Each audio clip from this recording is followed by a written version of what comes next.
Olá a todos, sou o Flávio Álvares, assessor técnico do Conasens, e hoje está aqui comigo a Melina Machado Miranda, supervisora-chefe da seção de apoio institucional do Departamento de Monitoramento e Fiscalização do Sistema Carcerário e do Sistema de Execução de Medidas Socioeducativas, DMF, do Conselho Nacional de Justiça, CNJ. Seja bem-vinda, Melina, obrigado por ter vindo. Muito obrigada, Flávio, é um prazer estar aqui, muito obrigada pelo convite. Obrigado.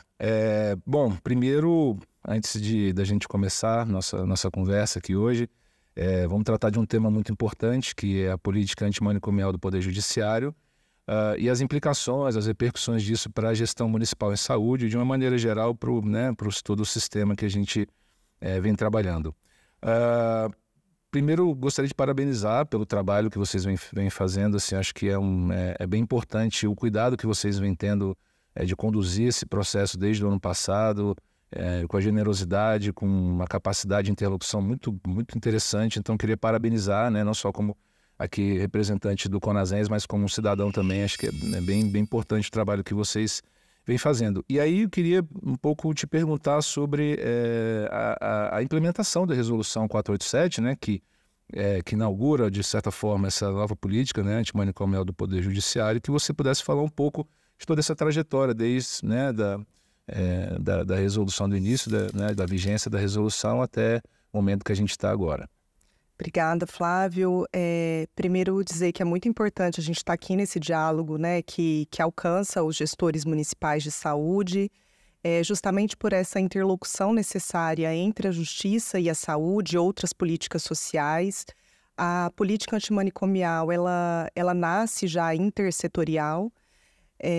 O Judiciário ele teve uma preocupação, por meio do Conselho Nacional de Justiça, desde o início, de fazer esse diálogo mais abrangente com a saúde, assistência social, trabalho, cultura, justamente entendendo a saúde a partir dos determinantes sociais, da saúde e da doença.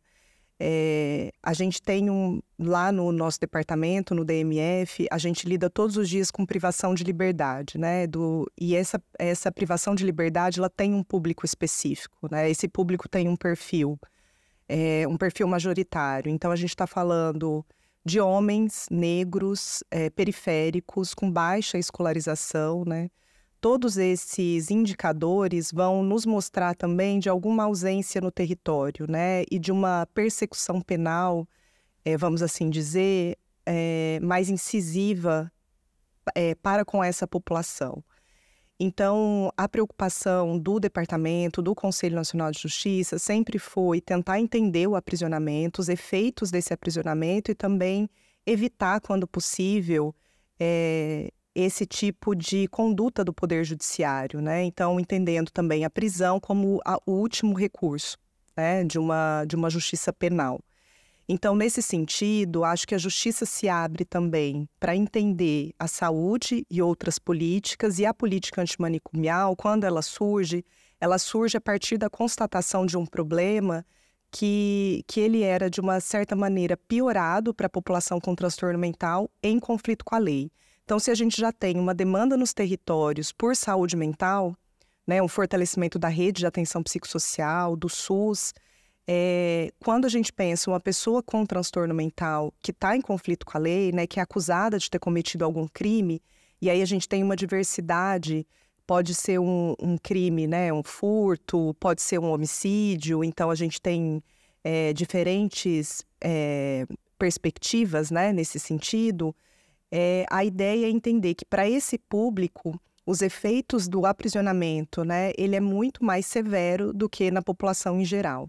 Então, é a partir dessa constatação que o Conselho Nacional de Justiça e também, de uma condenação que o Brasil sofreu perante a Corte Interamericana de Direitos Humanos, é que o Conselho Nacional de Justiça, então, decide enfrentar o problema e aí conversar com esses parceiros, esses atores do Poder Executivo. Sobre a implementação da resolução, A resolução, ela demora mais ou menos 2 anos para ser escrita, então não foi um processo que foi feito de maneira rápida, assodada, Então a gente já tinha um acúmulo de alguns estudos, de um único censo de 2011 produzido, e também dessa condenação. A partir desse acúmulo, a gente faz um grupo de trabalho no CNJ. Em 2 anos, a gente escreve a minuta dessa resolução, né? Era um grupo plural. É importante dizer que a Organização Mundial da Saúde participou desse grupo e outros juristas, né, do sistema de justiça. E a implementação, ela começa, então, em fevereiro do ano de 2023, e ela vai se dando de modo bem diversificado no território nacional, né? Então, tem alguns estados e municípios que avançam nessa implementação, e a gente tem visto resultados muito importantes, né? Então, se a gente pensar desde a edição da Lei 10.216 em 2001 até hoje,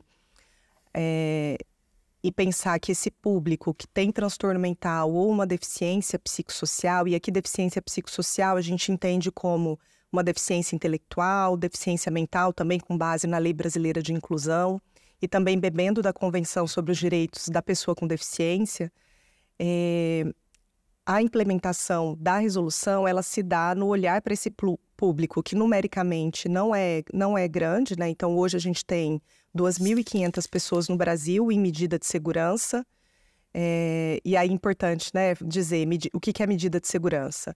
É o tratamento jurídico que se dá para alguém que é acusado de cometer um crime, mas que não tem condição de entender a ilicitude daquele fato ou que aquele fato é contra a lei, né? Então, a partir do momento em que tem uma perícia médica que identifica que essa pessoa, por conta de um transtorno mental ou de uma deficiência, não consegue compreender a ilicitude daquele fato praticado, ela não recebe uma pena, ela recebe uma medida de segurança. Então, esse é o tratamento jurídico. Essas pessoas, até hoje, não tinham sido abarcadas pela Lei 10.216. Elas continuavam aprisionadas em hospitais de custódia, em sua maioria, que são hospitais prisões ou manicômios judiciários, né? Então, o Poder Judiciário, para implementar a resolução, precisava olhar para esse público, trazer esse público para o tratamento de saúde, que até então não era dispensado para elas, né? Então, tentando falar de uma forma simples, a implementação da resolução, ela tem se mostrado efetiva, com muitas dificuldades também nos territórios, mas com um avanço significativo, se a gente olhar para esses 23, 24 anos da Lei 10.216, ela gera um pouco de receio, a gente entende, nos gestores e na população, porque a gente tem uma sobreposição de estigma, né? Então, da loucura e do crime, mas toda a perspectiva é de cuidado em saúde mental, cuidado efetivo. E nisso a gente aprende muito com o SUS. Outro ponto importante de dizer é que com a edição da resolução, a gente viu um ataque ao SUS, né, ao Sistema Único de Saúde, a própria rede de atenção psicossocial, e o Conselho Nacional de Justiça tem feito essa defesa, né, da capacidade, tanto da capacidade, da capilaridade do sistema, mas também da capacidade técnica, né, dos trabalhadores da saúde que já manejam a atenção à saúde mental das pessoas. E aí não sem dificuldades, né, mas acho que a gente tem aprendido muito também com a saúde nesse processo de orientar os juízes e juízas do Brasil de como tratar uma pessoa que chega para uma audiência de custódia a partir de uma prisão em flagrante, uma pessoa que muitas vezes está desorganizada, né, fora ali, está em delírio, numa crise de saúde mental. Então, essa troca tem sido muito importante para nós. Acho que a reforma psiquiátrica ela vem justamente para a gente fazer um novo olhar sobre essas pessoas, né, um olhar humanizado, um olhar humano, e acho que você traz isso dessa forma tão clara e é muito importante para nós. E aí vem para, eu acho que um tema importante, né, vindo dessa questão sobre o estigma, seria talvez a gente tentar falar um pouco dos casos mais complexos e de como que você tem visto, né, os dados, né, desse processo até agora, que eu acho que a gente tem alguns dados bem interessantes, né, tem ali algumas menções internacionais a esse trabalho. Eu acho que você pudesse falar um pouco tanto dos casos mais complexos, como que vocês têm visto esse processo, e também dos indicadores, né, do resultado da implementação da política até agora. Claro. Essa pergunta acho que se alinha à anterior e eu vou tentar responder também com base nesses dados, porque acho que isso nos traz um pouco para a realidade do que a gente vem acompanhando no processo de implementação da resolução. Todos os dias a gente recebe fotos e vídeos, né, dos processos de desinstitucionalização nos territórios. Para citar um exemplo, o estado do Ceará tem tido muito êxito. E êxito, quando eu digo, é justamente dessa articulação com a saúde, também do fomento, ampliação da própria rede e do fortalecimento do Sistema Único de Saúde. Então, só para trazer alguns dados, né, desse processo de monitoramento da implementação da resolução, que a gente acaba fazendo a implementação e o monitoramento ao mesmo tempo, e que ainda precisa ser qualificado. Nós perguntamos a todos os tribunais de justiça do país, né, os tribunais estaduais, quantas foram as pessoas desinstitucionalizadas após a resolução 487. E nós tivemos como resposta o número de mais ou menos 1.400 pessoas que saíram das prisões, dos hospitais de custódia. Desse total, 1.120 pessoas retornaram para o convívio familiar e comunitário. Tanto porque a maioria das pessoas retornam para suas famílias, e as famílias querem sim, né? Não é um retorno compulsório do que a gente tem mapeado. Então, essa demanda não vai mobilizar leitos de hospitais, residências terapêuticas em sua maioria. É verdade que isso existe essa necessidade nos territórios, mas acho que um efeito também indireto da política é o fortalecimento do SUS e da RAPS, né? A gente tem visto isso. Por exemplo, um outro dado que eu trago, né? Dessas pessoas desinstitucionalizadas, apenas 92 foram para serviços residenciais terapêuticos da RAPS. Outras 250 aguardam vaga. Então, a gente está falando de 250 em território nacional, distribuídas pelo país, né? Então, acho que esses números também ajudam os gestores a entender qual a necessidade de recurso, quais são os municípios. Outro dado também muito interessante foi a elaboração de 2.500 projetos terapêuticos singulares dessas pessoas que ficavam esquecidas em hospitais de custódia e tratamento psiquiátrico, né? Então, a gente tem um olhar para essas pessoas, para a necessidade dessas pessoas, e que são necessidades variadas. Nem todos vão precisar, né, de um recurso mais intensivo da saúde, de um equipamento mais intensivo.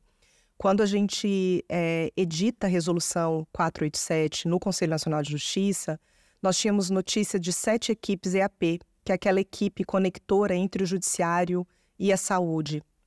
E essa equipe é de extrema relevância para essa política, porque nós estamos falando de mundos muito distantes, né? O judiciário e a saúde. Então, a começar pelos termos que a gente utiliza na resolução, para a área, para os juízes e para as juízas, geralmente são termos muito distantes, né? Projeto terapêutico singular, desinstitucionalização, transtorno mental. E para a saúde a mesma coisa, inimputável, medida de segurança, prisão, tudo isso vai gerando muito pânico e muita desconexão desses mundos, né? Então, acho que esse é um ganho da política, e a partir da edição da política antimanicomial do Poder Judiciário, nós passamos de 7 equipes EAP para 23 em um ano. Então, tem um potencial, né, um alcance indireto, que é também de ampliar os serviços de saúde, que também vão atender a população de modo geral. É claro que o gestor na ponta amplia e fala, mas quem que me ajuda com o recurso, né? E a gente tem feito esse diálogo aqui a nível federal, né? Da importância também do SUS ser fortalecido, de ter um apoio para os juízes, mas também para os gestores. A gente costuma dizer, né, que o Poder Judiciário ele tem um certo encastelamento. E a política poderia ser feita no sentido de dizer para os juízes, vocês não podem mais internar pessoas em hospital de custódia, primeiro porque o juiz não tem capacidade de entender se uma pessoa necessita ou não de uma internação médica, né, de uma internação psiquiátrica. Essa é a primeira distorção que a gente tenta resolver. A segunda você não pode enviar essa pessoa para um local com característica asilar, porque a Lei 10.216 veda isso. Então, poderia parar por aí, fecha os hospitais e não envia mais. E essas pessoas iam ser, entre muitas aspas, né, direcionadas para o Sistema Único de Saúde sem nenhuma articulação. Isso seria ruim para a comunidade, para os gestores e para essas pessoas, né? Isso poderia gerar uma desassistência. Então, toda a implementação da política, ela tem sido feita de maneira muito, ou pelo menos a tentativa, é de uma maneira articulada. E isso também se dá porque a própria resolução, ela prevê um comitê interinstitucional de monitoramento da política, que é um comitê que tem que ter assento à saúde, CONASEMS, todas a política de assistência, a própria EAP, para que eles possam, de fato, resolver naquele território quais são os fluxos, quais são os recursos, quem são essas pessoas, quantas são. Então, hoje a gente consegue, a partir da resolução, também ter um mapa de onde estão essas pessoas, né? A gente tem quase metade dessas pessoas em São Paulo, então mais ou menos 900 pessoas, né, nos hospitais de custódia do estado de São Paulo. Por outro lado, São Paulo é o estado que tem a maior cobertura da RAPS, né? Então, acho que é um trabalho que nos desafia a pensar, olhar para essas pessoas, entendendo que se não é pena, é uma medida de segurança de tratamento, onde que esse tratamento se dá no Brasil, né? Não é na prisão.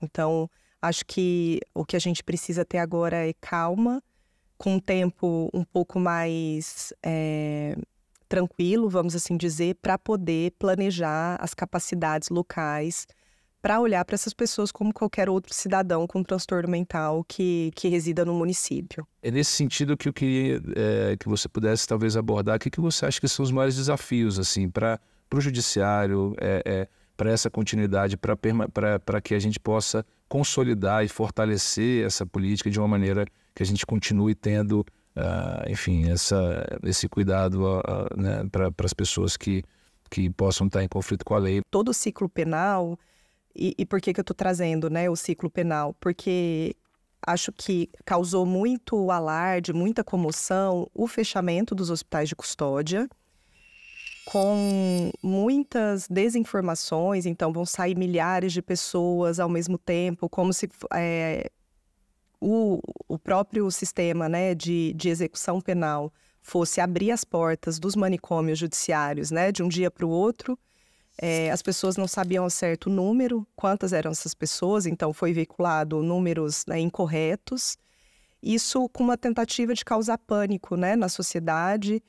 E aí a gente vem tentando todo o tempo olhar para esses números e trabalhar com base na realidade. Então, a política antimanicomial, né, quando ela olha, nós temos 2.500 pessoas distribuídas, né, no Brasil, quais são os desafios? Então, a desinstitucionalização, num primeiro momento, pareceu como algo, a situação mais difícil da política e o fechamento dos hospitais. Mas se a gente tiver um tempo, né, de olhar, de ler a resolução como um todo, a desinste, ela é só uma parte, né, da resolução. A gente prevê nessa política algumas etapas para a implementação. A primeira etapa é constituir o comitê que eu mencionei, né, esse comitê interinstitucional. A gente tem uma etapa prévia também de diagnóstico local, que a saúde, né, e o próprio hospital de custódia, ele é muito importante para nos dizer quantas são as pessoas, quantas são indocumentadas, há quanto tempo elas estão nesses locais. Então, a gente tem desde pessoas que estão num período muito recente nesses hospitais e pessoas que estão por longos anos, né, de longa internação. E assim a gente vai passando por outras etapas de implementação da resolução. Então, a desinstitucionalização, ela é uma parte e que, se resolvida em breve, né, a gente vai precisar, de fato, de uma ação permanente para olhar para as pessoas que vão passando pelo sistema, pelo judiciário, né, pelo sistema de justiça criminal e que tem alguma questão de saúde mental e, quem sabe, até numa atuação mais preventiva, porque a política também tem um valor, vamos assim dizer, de colocar esse assunto na mesa, né? Da gente olhar a loucura e a prisão de uma forma mais próxima.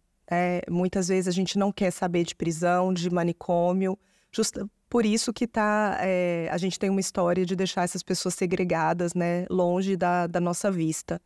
Então, é muito importante a gente trazer esses temas. São temas de saúde pública, são temas, né, se a gente andar pelas cidades e perguntar para as pessoas, todos conhecem alguém que já foi preso, né, tem um familiar, tem um vizinho, tem alguém que trabalha para nós, né, que tem essa situação. O Brasil hoje é o terceiro país que mais aprisiona no mundo.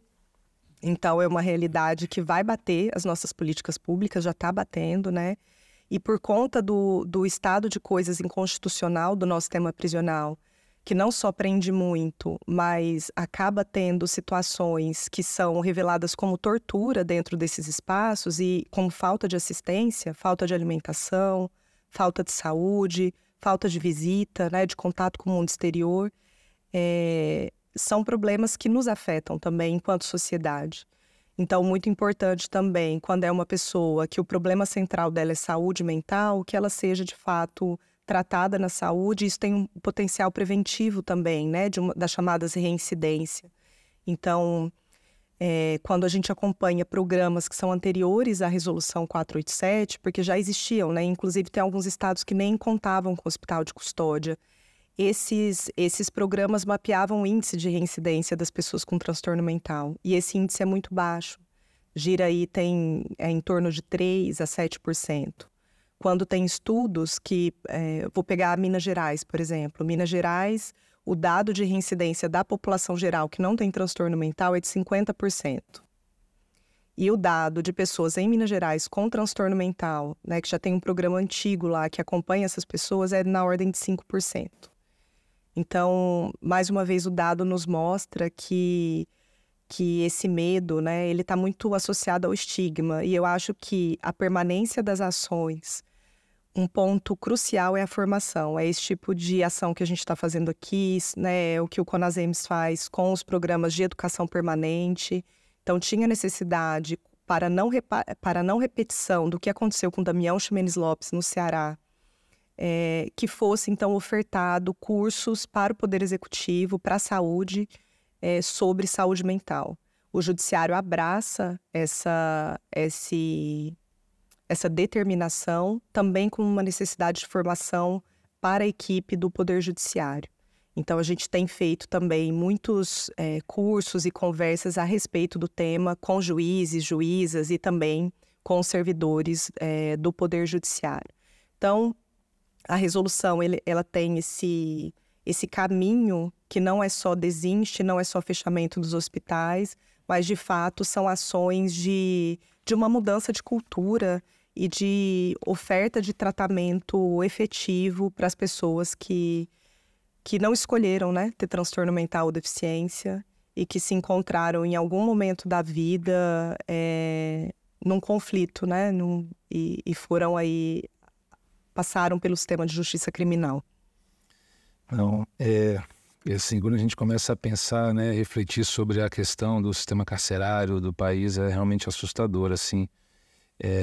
Um país que, né, a gente está entre os 3 que mais encarceram no mundo, um país que nem é um dos maiores países do mundo em termos de população. Acho que isso revela bastante sobre a sociedade, sobre e os desafios que a gente tem, né? E não tem resolvido a questão da segurança pública, né? Se a prisão fosse uma resposta eficiente, os nossos números, a nossa condição, né, a sensação de segurança seria outra. Ver a maneira que vocês do departamento vêm trabalhando, né? A sensibilidade que vocês têm tido para a questão dos prazos, né? Para a questão dos planos, né, de ação para a gente fazer esse processo acontecer, para de fato ser uma política cuidadosa, né, que cuide das pessoas com os profissionais, cuide dos próprios pacientes, né, cuide das pessoas que de fato estão precisando desse cuidado. Então, vocês têm desenvolvido uma série de instrumentos, de protocolos, enfim, conteúdos para esse apoio, que eu acho que isso é muito importante não só para o judiciário, mas também para as próprias políticas públicas, para o executivo e para o SUS, né? Mas, assim, em algum momento, em alguma medida, a gente parece que a gente sempre pensa, quando a gente está pensando em políticas públicas, no mundo ideal, né? Num SUS que funciona, num SUS que tem financiamento, que tem recurso, que tem uma RAPS toda estruturada em todos os municípios. A gente sabe que a gente tem, assim, muitos desafios nesse sentido, não só para essas pessoas, mas como para, de uma forma geral, os casos que vêm chegando de outras questões, né, do nosso tempo que a gente tem tido e pressionado os serviços. E isso traz, às vezes, uma mensagem um pouco de desafio para nós do Sistema Único de Saúde. E aí eu queria te pedir, assim, se você pudesse trazer aí algumas palavras que possam animar as pessoas que estão assistindo esse programa, né, e já aqui também já agradecendo a sua presença e pedir as suas palavras finais, que pudesse trazer um pouco desse entusiasmo, assim, de uma animação, de uma perspectiva positiva para o futuro. É muito interessante ouvir, né, quando a gente está em contato com a saúde, porque olhando para a história do próprio SUS, né, e do processo de redemocratização do Brasil, quando a gente tem um processo de desinstitucionalização das pessoas, dos manicômios comuns, né, a gente observa aí que nós tínhamos 105 pessoas em manicômios e hoje, dados do ano passado, acho que a gente tem mais ou menos 12 mil pessoas que ainda estão em manicômios comuns. Um universo muito maior, né, do que essas 2.500 que estão em hospital de custódia, mas eu acho que olhar para a história do SUS é que nos anima, de saber que o SUS sabe fazer a desinstitucionalização e o cuidado das pessoas. Eu acho que a questão que muitas vezes fica, acho que tem desafios para o gestor, né, na questão do financiamento, dos recursos, ou mesmo de uma capacitação da equipe, porque como sociedade, todos nós somos atravessados por esses medos, né, por esse estigma da prisão, do crime, da loucura. Então, acho que esse é um desafio central, a formação. Outro desafio e que precisa ser vencido é o diálogo com o Poder Judiciário, e a gente tem feito esse esforço, né, e de conversar com os juízes na ponta também dessa abertura para ouvir a saúde, então para a gente se distanciar de práticas impositivas, de práticas que vão enviesar o recurso da saúde ou a prática da saúde, então ouvir os gestores, né, nesses colegiados interinstitucionais. Então, ouvir, não vamos por aqui, a gente pode por aqui, ou vamos esperar um pouco mais, né? Então, e o Poder Judiciário, a gente tem observado nos diferentes territórios o quanto eles têm mobilizado também recursos do próprio Poder Judiciário para a implementação de serviços, né? A gente tem uma experiência no Tocantins, que está em vias de sair, a partir de prestação pecuniária, né, das penas de multa, o judiciário vai destinar uma parte desse recurso para fomentar a instalação de um serviço de residência terapêutica até vir o financiamento do Ministério da Saúde. Uma perspectiva positiva é de que o CNJ não tem a intenção de jogar bomba no colo da saúde, né? Isso não foi feito desde o primeiro momento, então a gente quer dar suporte, quer apoiar, quer pensar os fóruns permanentes de saúde, né, para discutir as excessivas judicializações da saúde, em outras áreas, não só na saúde mental. Então, acho que abre um campo para a gente aprender também com o que a saúde sempre fez, né, que é cuidar das pessoas, porque a gente sabe que a prisão não é um lugar de cuidado. Então, a gente teve uma alteração recente da resolução 487. Essa resolução, em resumo, né, essa alteração, o que ela nos diz? Que até dia 29 de novembro de 2024, os estados, e aí na cooperação Poder Judiciário com os executivos, vão poder apresentar até esse prazo um plano de ação com o pedido de prorrogação desse prazo. Bom, Melina, acho que esse é o começo de uma conversa. Espero que a gente possa tê-la aqui novamente com a gente.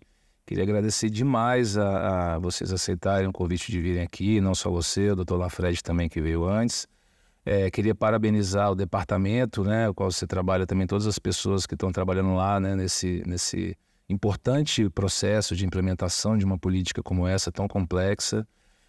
Então fica aqui já a manifestação nossa de total apoio, de parceria, para a gente seguir juntos nesse desafio, se ajudando no que for possível. Então, muito obrigado. Eu que agradeço, Flávio. É uma satisfação estar aqui. Como eu disse, esses espaços são muito importantes para a política e não só o Cumpra-se, né? A gente precisa, de fato, discutir essas questões. Eu fico à disposição em nome do Conselho Nacional de Justiça e do DMF e espero encontrar vocês em outros programas, em outras ações. Obrigada. Muito obrigado. Bom, gente, então esse foi mais um Estação SUS, aqui com a Milina Machado Miranda, do CNJ. Assista o programa no canal Mais Conazens e no nosso canal do YouTube. Até a próxima.